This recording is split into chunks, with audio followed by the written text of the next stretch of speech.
everyone. In this video lecture, let us continue understanding Module 3 Data Flow Modeling. In this lecture, let us understand about the operators in Verilog, the arithmetic and logical operators. First, let us understand the differences between an expression, an operator and an operand. So expressions are formed by combining operators and operands to produce a result.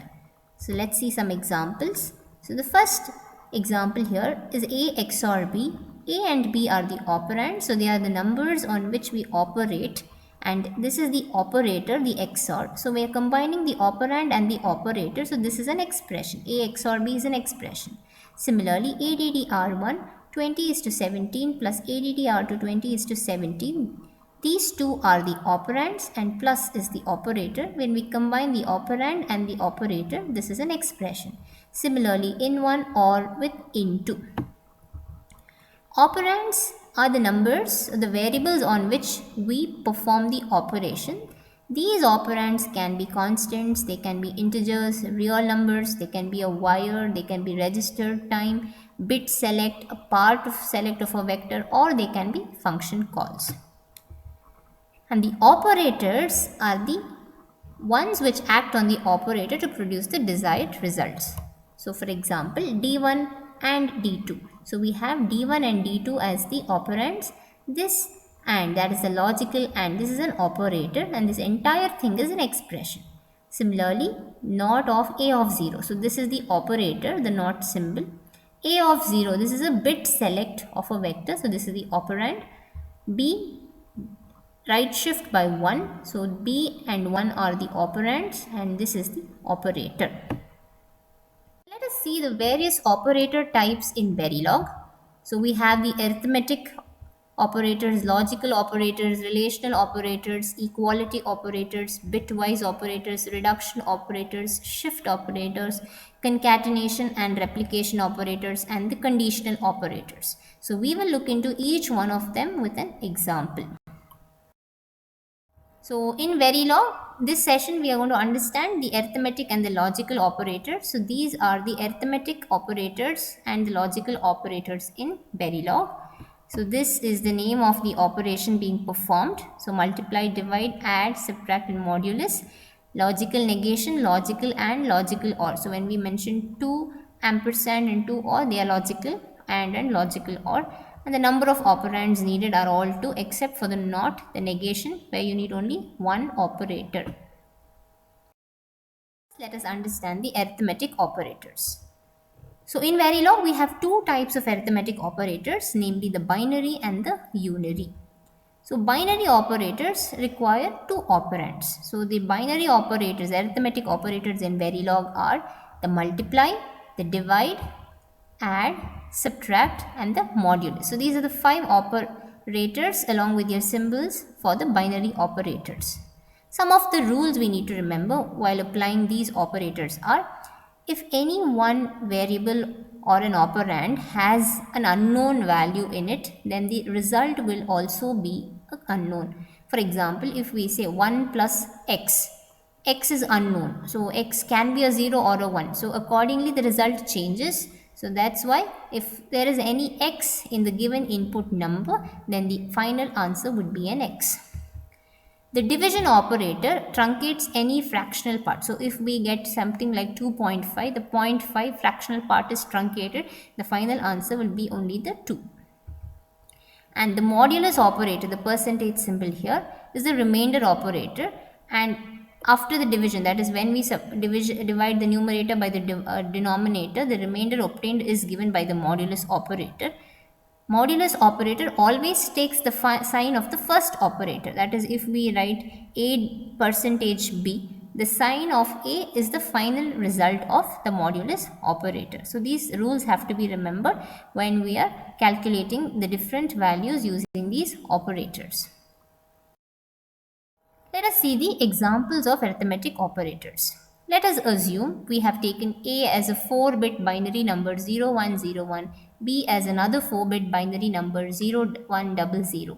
So we are assuming A and B are register vectors. So they are vectors and they are of type register. Let us perform each of these operators individually. We are taking two more numbers, say I1, which is a 4-bit binary number 010x, and I2, which is another 4-bit number 10x1. So these two are for the purpose of illustrating an unknown number or an unknown bit in the input combinations.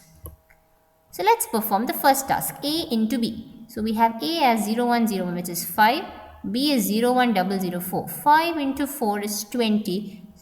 So the result will be a 5-bit 20, because 20 is, so this is 8421. So this is 16, this is 4. 16 plus 4 is 20. So this is the binary representation of 20. We need 5 bits. So the result is a 5-tick binary 10100. So it's simple multiplication. Let's perform addition. So 5 plus 4, we expect a 9, which is also 4-bit number. So 4-bit binary 1001, which is a 9. Let's perform a subtraction. 5, A minus B, 5 minus 4 is a 1. So we are going to get a 4-bit binary 0001, subtract A and B. And if it was 4 minus 5, then the result will be negative. So the result will be shown in 2's complement form, because all negative numbers are represented in 2's complement form. A divided by B. So 5 divided by 4. When we divide 5 by 4, and if we eliminate or truncate the fractional part, then we are going to get the result as a 1. 5 by 4 is 1 point something. So 1 of the point is, fractional part is truncated, we directly get the integer part. Sum is equal to I1 plus I2. Now if we observe, I1 has x, I2 also has x. So the result is unknown, so the sum will be completely an x. So it is 4-tick binary x, or all 4x can be written. Result is unknown, because if the input bits have an x, the result will be unknown.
Now let us see the unary operators in Verilog. So unary operators are just the plus and the minus sign. So they are used to specify either the positive or the negative number of an operand. So the unary operators have the highest precedence than the binary operators plus and minus. For example, minus 4, it indicates it is a negative 4. Plus 5 indicates it is a positive 5. So all the negative numbers in Verilog are represented in the 2's complement form internally. So 2's complement is 1's complement plus 1. Now let us go to the second class of operators, that is the logical operators. So logical operators are both unary and binary. So the unary operator is the NOT gate, the negation. So binary logical operators are the logical and the logical OR, which is represented by 2 ampersands or the 2 pipeline operators. And the unary logical operator is the logical NOT, which is an exclamatory symbol. So these are the 3 logical operators we have.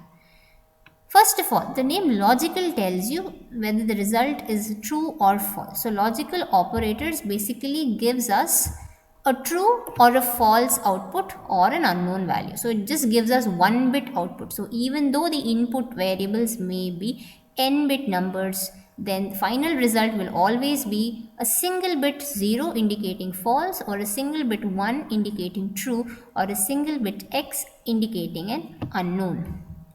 So if an operand is not equal to 0, how do we get that single bit answer is? We have to see the operand, the given number. If the number is not equal to 0, then we should treat that number as a logical 1, true. And if a number is equal to 0, we should treat that number as logical 0 or false. And if any number or operand has an x or a z, it should be treated as an x. And by default, it will be treated as a false condition by simulators, by some of the simulators. So all the logical operators can take variables or expressions as operands. So let us understand with an example. Let us assume A is 7 and B is 0. Now, A is equal to 7. Is the 7 equal to 0? No, it is not equal to 0. So, a number which is not equal to 0 should be treated as logical 1. So, however big this number may be, just see if it is equal to 0. It is not equal to 0. That means we can finalize that it is logical 1. The second number we have here is B equal to 0. Is it equal to 0? Yes, it is equal to 0. And a number which is equal to 0, we just saw, should be treated as logical 0. Now let us perform the various operations. The first operation is A and B. So A and B should be treated as, we are not going to take 7 and 0. Instead, the logical values should be taken. So it is logical 1 ANDed with logical 0. 1 and 0 is a 0, so the final result is a 0. So we are getting a single 1-bit 0, a false as the answer. We know 7 is a 3-bit number, we have not got a 3-bit output. This is not a bitwise operator, it is a logical operator. Logical operators can just give us a true or a false, that is logic 1 or logic 0 as the output. Let's see one more example, A or B. So here it is 1 or 0. What is 1 or 0? It is a 1. So we are going to get a 1 because it is equivalent to 1 or 0. And we know that for an OR gate, if any one input is high, the output will be high. Not of A. Now let's see what is the logical value of A. It is 1. What is not of 1? It is a 0. So this will give us a 0. It evaluates to 0. It is equivalent to not of logical 1. So we have to take the logical values of the inputs or the operands, not their direct values. How do we calculate the logical value? Observe the given value. Check if it is equal to 0 or not equal to 0. If the number is not equal to 0, it is logical 1. If the number is equal to 0, it is logical 0. Similarly, let's do not of B. So B is logical 0, not of 0 is 1. So this will evaluate to a 1, which is equivalent to not of logical 0. Let us understand the logical operators with unknown bits in the input numbers. So let us take an input A. It's a 2-bit binary 0x, where x is the unknown value, and B is a 2-bit binary 10. Now in this case, B is 10. Is 10 equal to 0? No. So if it is not equal to 0, that number is treated as logical 1. Now let us see what is the case in terms of A. A is 0x. What can x be? X can be either a 0 or it can be 1. In case x is 0, this number will become 0, 0. So the number is equal to 0. In case x is 1, 0, 1 is not equal to 0. So the number turns out to be 1. So it is again unknown. So it depends on the value of x. So in this case, A is not equal to 0 nor is it equal to 1. So we treat that as unknown. And B is not equal to 0. 10 is not equal to 0. So we treat that as logical 1. Now let us perform the various operations. So first one is A and B. So A and B, we should not look into these values now. Just look into the final logical value. So we have x ANDed with 1. So when you AND an x with an 1, is it predictable or not predictable? Now what is x? X can be 0. 0 and 1, answer is 0. x can be 1, 1 and 1, the answer can be 1. So it is dependent on x. So in this case, the answer will be an x. It evaluates to x because it is equal to x and logical 1. Because with logical 1 input, we are not able to predict the output without knowing the other input. Let's see A or B. A or B is logical 1 OR with x. What do we know about an OR gate? If any one input is high, the output will be high. So in this case, even though we have an unknown value, the answer is a 1. It evaluates to 1 because it is equal to x or logical 1. 1 OR with any number gives us a 1. So here, though we have an x, we are going to get logical 1 as the answer. Let's take one more example. A is equal to 2-bit binary 1x and B is equal to 2-bit binary 10. Now, is this number 1x equal to 0? It is not equal to 0. But is it equal to 1? It can be 1 over here. See, it is 1x means it is definitely not equal to 0. So, if it is not definitely not equal to 0, it is a logical 1. Similarly, B is also not equal to 0. So, it is logical 1. So, any operations done now will be logical 1 and logical 1 is a 1. So now though input has an x, we are getting logical 1 as the answer. Similarly, A or B will give us a 1 because it is logical 1 or with logical 1. So we can have expressions also, that is we can write if A double equal to 2 and B double equal to 3. That is, we can check if both A is equal to 2 and B is equal to 3. So only if both are true, this expression will become a true value. So in this example again, if we had an x ANDed with logical 0, then this answer would be a 0 because anything ANDed with a 0 is a 0. So unlike arithmetic operators, in logical operators, we have to observe if the answer can be an x or a 1 or a 0. So in this video lecture, we understood the various operators in Verilog, that is the arithmetic and logical operators, with an example. Thank you.